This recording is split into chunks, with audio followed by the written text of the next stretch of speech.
दोस्तों, जैसे ही रात का सन्नाटा होता है, बहू अपने कमरे से निकलती है और ससुर के कमरे में पहुंच जाती है। सोते हुए ससुर के ऊपर बैठ जाती है और जबरदस्ती हर रात वह अपने ही ससुर के साथ, बूढ़े ससुर के साथ संबंध बनाती है। सिलसिला यूं ही बराबर 2 सालों से चल रहा था, लेकिन एक रात जब बहू कमरे में पहुंचती है अपने ससुर से संबंध बनाने के लिए, तो वहां पर कुछ ऐसी घटना घट जाती है कि फिर एक कत्ल होता है और लाश को पानी की टंकी में छुपा दिया जाता है।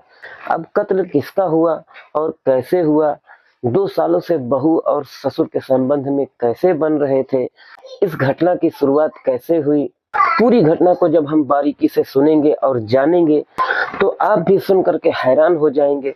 तो चलते हैं और शुरू करते हैं, इस घटना को जानते हैं। तो दोस्तों, मैं हूं आपका दोस्त इरफान। उम्मीद करता हूं कि आप सभी लोग अच्छे होंगे, स्वस्थ होंगे और मस्त होंगे। दोस्तों, आज की जो घटना है वह उत्तर प्रदेश के कुशीनगर जिले की है और वहां का एक थाना है बाजार थाना। उसी थाने के अंदर गुरु यादव चौकीदार की उसी थाना के अंदर गुरु यादव चौकीदार हैं। उनकी ड्यूटी वहां पर रहती है। सुबह ड्यूटी खत्म हो जाती है और 10 जनवरी की रात उनकी ड्यूटी होती है।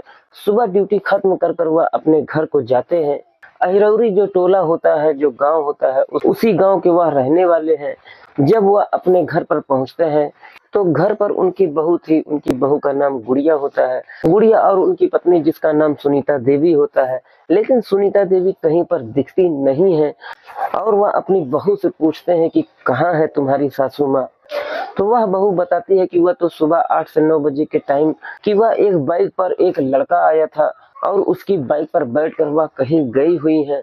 अब जो गुरु यादव थे तो वह सोचते हैं कि कहीं काम वाम से हो सकता है मेरी पत्नी किसी के साथ गई होगी, हो सकता है कुछ देर के बाद वह वापस आ जाएगी। वह इंतजार करते हैं। 9 से 10 बज जाते हैं, 11 बज जाते हैं, 12-1 बज जाते हैं। ऐसे ही इंतजार करते रहते हैं। शाम हो जाती है। शाम होने के बाद वह रिश्तेदारों में पता करते हैं कि हो सकता है जो मेरी पत्नी है, जो सुनीता देवी है, किसी रिश्तेदार के यहाँ पर गई होगी। लेकिन सब जगह आसपास जितने भी रिश्तेदार थे वह सब जगह पता करने की कोशिश करते हैं। पता करने के बाद पता चलता है कि सुनीता देवी किसी भी रिश्तेदार के यहाँ पर नहीं गई हुई है। तब सुनीता देवी की पति को फिक्र होती है और जिस थाने में वह चौकीदार थे उसी थाने में आते हैं और अपनी पत्नी की रिपोर्ट दर्ज करवाते हैं थाना कोतवाल को। थाना कोतवाल को बताते हैं कि एक लड़का बाइक पर आया हुआ था घर पर, उन्हीं के साथ में मेरी पत्नी गई हुई है। दोस्तों, पुलिस को भी लगता है कि बस जब सुनीता देवी किसी के साथ बाइक पर गई हुई है तो हो सकता है वह वापस आ जाएंगी, या फिर कहीं पर गई होगी, या फिर हो सकता है कहीं किसी काम से गई हो। पुलिस भी इंतजार में थी कि हो सकता है वापस आ जाए। 10 जनवरी तो बीत जाती है और 11 जनवरी आ जाती है। गुरु यादव जो होते हैं वह अपनी पत्नी को हर जगह ढूंढते फिरते रहते हैं। पुलिस को कोई शक नहीं था कत्ल का और न ही गुरु यादव ने कत्ल के ऊपर कोई रिपोर्ट दर्ज करवाई थी। अब वक्त गुजरता जाता है। 10 जनवरी से 15 जनवरी आ जाती है, 15 जनवरी लग जाती है कि उसी बीच 15 जनवरी को जो बहू है जिसका नाम गुड़िया होता है, वह टॉयलेट करने के लिए, जो उनकी टॉयलेट बनी हुई है वो तो घर के साइड में बनी हुई है, मतलब टॉयलेट करने के लिए घर से बाहर आना पड़ता है और उसी घर के बराबर में साइड में जाना पड़ता है। सुबह सुबह जब वो जाती है टॉयलेट करने के लिए, क्योंकि जो गुड़िया का पति होता है वह बाहर नौकरी करता है, गुड़िया जो उसकी बहू होती है वह टॉयलेट करने के लिए आती है और उसकी नजर पड़ती है जो उसकी टॉयलेट है और उसी पानी की टंकी से थोड़ा सा साड़ी का पल्लू लटक रहा था, साड़ी का पल्लू दिख रहा था और वह साड़ी का पल्लू किसी और का नहीं बल्कि उसकी सास सुनीता देवी का था। वह टंकी से निकल रहा था कि मतलब सुनीता देवी शायद टंकी के अंदर है। ये देखकर वह चिल्लाती है और फौरन अपने ससुर गुरु यादव को तुरंत बुलाती है। कहती है कि यहाँ पर मेरी सासू माँ का पल्लू दिख रहा है। गांव के लोगों को इकट्ठा कर लेती है और लोग चढ़ते हैं पानी की टंकी पर और जो पानी की टंकी थी उसको खोला जाता है और जैसे ही पानी की टंकी को खोला जाता है तो देखते हैं कि सुनीता देवी की बॉडी पड़ी हुई थी और पूरी फूल चुकी हुई थी और बॉडी जो है उसी टंकी में पड़ी हुई थी, जिस टंकी से यह पूरा परिवार टॉयलेट बाथरूम के लिए जा रहा था। जिस पानी का कनेक्शन टॉयलेट में जा रहा था उसी टंकी में बॉडी थी। ये देखते हुए पूरे गांव में कोहराम मच जाता है कि सुनीता देवी की किसने हत्या की और हत्या कर टंकी के अंदर लाश को छिपा दिया। और इसी को देखते हुए लगता है कि सुनीता देवी की 10 जनवरी से ही लाश इसी टंकी के अंदर छिपी हुई थी। फौरन कुशीनगर बाजार थाना पुलिस मौके पर पहुंचती है, लाश को निकाला जाता है, पोस्टमार्टम के लिए भेज दिया जाता है। अब सवाल यह है कि हत्या किसने की, कैसे की गई, वो तो पोस्टमार्टम रिपोर्ट में पता चलेगा।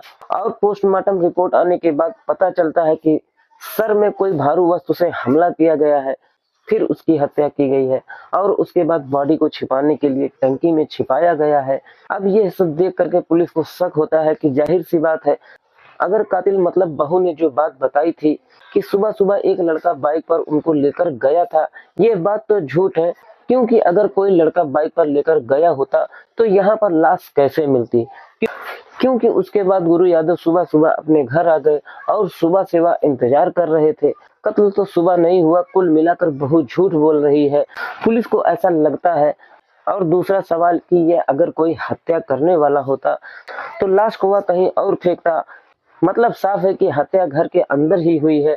अब पुलिस बहू से जो और गुरु यादव है, इन्हीं दोनों से पूछताछ करती है।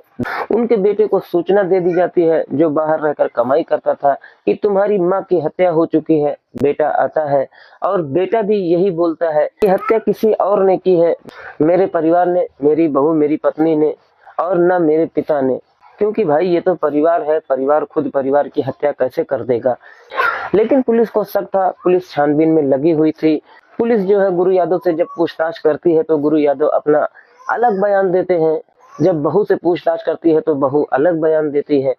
दोनों के बयान बिल्कुल अलग अलग थे, बिल्कुल डिफरेंट थे। तो गुरु यादव की बहू होती है, जो गुड़िया होती है, वह टूट जाती है और फिर वह बोलती है कि हाँ, हत्या हमने ही की है और मैंने अपने ससुर के साथ में हम दोनों मिलकर इनकी हत्या की है और हत्या करने के बाद लाश को हमने पानी के टंकी में छुपा दिया था। अब सवाल ये उठता है कि हत्या क्यों की गई। तो बहू बताती है और पुलिस की तरफ से पूरी छानबीन होती है तो पता चलता है कि जो गुड़िया है, गुड़िया का पति बाहर रहता है और उसके बाहर रहने की वजह से जो उसकी शारीरिक तमन्ना है, जो उसकी शारीरिक ख्वाहिशें हैं, वह पूरी नहीं हो पाती हैं। और 2 से 3 साल पहले, मतलब जब से अपने पति से शादी की हुई है, तब से वह पति बाहर ही रहता है कमाने के लिए। तो उसके अंदर की जो तमन्ना है, जो उसकी दिली ख्वाहिशें हैं, जो जिस्मानी हरकतें होती है, उसकी तमन्नाएं पूरी नहीं हो पा रही थी, उनको पूरा करने वाला कोई नहीं है। और इसी बीच एक रात जब वो अपने ससुर के पैरों में उनके दर्द हुआ, अपने ससुर के पैरों में मालिश कर रही थी रात के टाइम, तो मालिश करते करते उसके अंदर की उत्तेजना जाग जाती है और उसी रात को कमरे में ही जब अपने ससुर को हाथ फेरती है तो उसका जो ससुर होता है वह बेताब हो जाता है, अपना आपा खो देता है और फिर वो ससुर के साथ संबंध बनाती है। उसी ससुर गुरु यादव के साथ और 2 साल पहले से संबंध बनाने का सिलसिला शुरू होता है। लेकिन फिर भी ससुर का संबंध बनाने का मन नहीं होता था, लेकिन मैं जबरदस्ती ससुर से संबंध बनाती थी, ऐसा गुड़िया देवी का कहना था, जो गुरु यादव की बहू थी। और गुरु यादव का भी यही कहना था, जो गुड़िया देवी का ससुर था, वो भी कहता था कि मेरा मन नहीं होता था क्योंकि रिश्ते में वह मेरे बेटे की बीवी थी, लेकिन यह आकर हर रात मेरे कमरे में आ जाती थी और मुझे उत्तेजित करती थी। फिर मैं मजबूरी में इसके साथ में संबंध बनाता था। 10 जनवरी की रात हम लोग कमरे के अंदर थे, संबंध बना रहे थे, उसी बीच कमरा खुलने की आवाज लगती है। हम लोग जैसे ही देखते हैं तो सामने सुनीता देवी थी और सुनीता देवी यह सब देख करके, और गुरु यादव कहते हैं कि जो मेरी बीवी थी यह सब देख करके उसके पैरों तले जमीन खिसक जाती है कि उनका जो पति है वह अपनी बहू के साथ ही संबंध बना रहा है।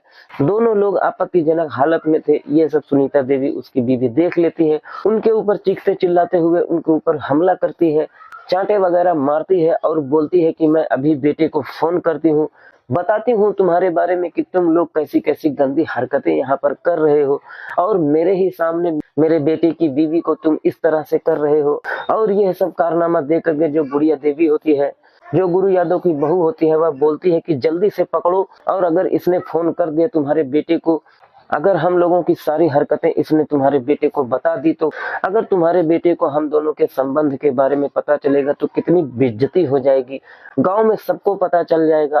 और यही देखते हुए दोनों सुनीता देवी को वहीं पर ढेर कर देते हैं। जो वहां पर लकड़ी जली हुई थी, जिसको रात में जलाया था तापने के लिए, उसी से सुनीता देवी के सर पर हमला करते हैं, ताबड़तोड़ उसके सर पर हमले करते रहते हैं। सुनीता देवी के सर से खून निकलता है, जो गुड़िया के कपड़ों पर लग जाता है, उसके स्वेटर पर लग जाता है और सुनीता देवी की मौके पर ही वही मौत हो जाती है। फिर लाश को रात के टाइम ही जो टॉयलेट था जो बना हुआ था उसी के घर के किनारे सुनीता देवी को लाश को खींचते हुए उसी टॉयलेट के ऊपर जो टंकी रखी हुई थी उसी में ले जाकर के उसको डाल देते हैं और 3 दिनों तक क्या खुद के ऊपर शक न हो इसलिए उसी टॉयलेट की जो टंकी थी उसके पानी का इस्तेमाल करते हैं। और दूसरी हैरानी की बात यह है कि जो गुरु यादव था वह ड्यूटी पर चला जाता है। वह पुलिस को यही दिखाता है कि रात को वह घर पर नहीं था, वो तो ड्यूटी पर था। फौरन रात जैसे होती वह अपनी ड्यूटी पर चला जाता है।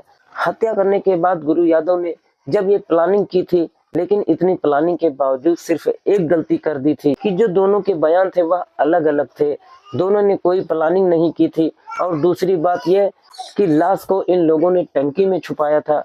अगर कहीं और छिपाते तो शायद कुछ घंटों के लिए पुलिस को बहका सकते थे, लेकिन जो पुलिस होती है वह कातिल तक पहुंच जाती है।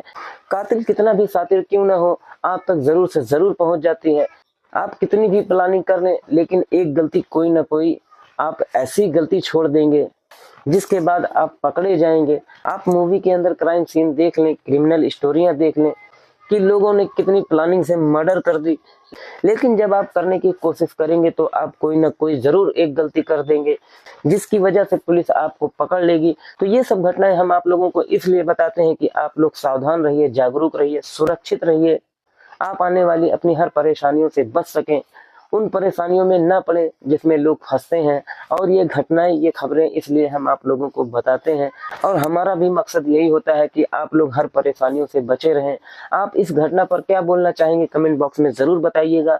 मैं हूं आपका दोस्त इरफान और आप देख रहे हैं इंडियन फेल स्टोरी। दोस्तों, इस कहानी को बताने का मकसद किसी को चोट पहुंचाना नहीं है और ना ही किसी को आहत करना है, बस आप लोगों को जागरूक करना है। मिलते हैं किसी और वीडियो में किसी नई कहानी के साथ। जब तक के लिए आप अपने और अपने परिवार का ख्याल रखिए। जय हिंद, जय भारत।